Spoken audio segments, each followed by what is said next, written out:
আসসালামু আলাইকুম ওরহমতুল্লাহি ওবারাকাতুহু।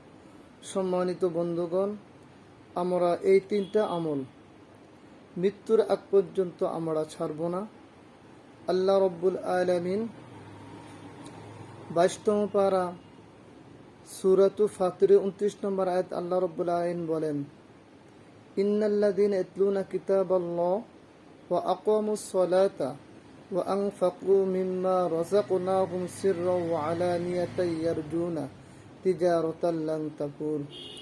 আল্লাহ রাব্বুল আলামিন বলেন, নিশ্চয়ই যারা ইন্নাল্লাযীনা ইয়াতলুনা কিতাবাল্লাহ, নিশ্চয়ই যারা আল্লাহর কিতাব পাঠ করে, ওয়া আকামুস সালাতা এবং নামাজ প্রতিষ্ঠা করে, ওয়া আনফাকু মিম্মা রাযাকনাহুম সিররাও ওয়া আলানিয়াতান ইয়ারজুনা তিজারাতান লান তাকুর।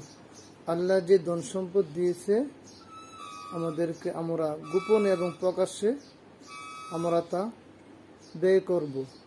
এই তিনটা আমল যেন আল্লাহ আমাদের সকলকে সবসময় করা সেই তৌফিকটুকু দান করে, আমরা সকলে বলি আমিন।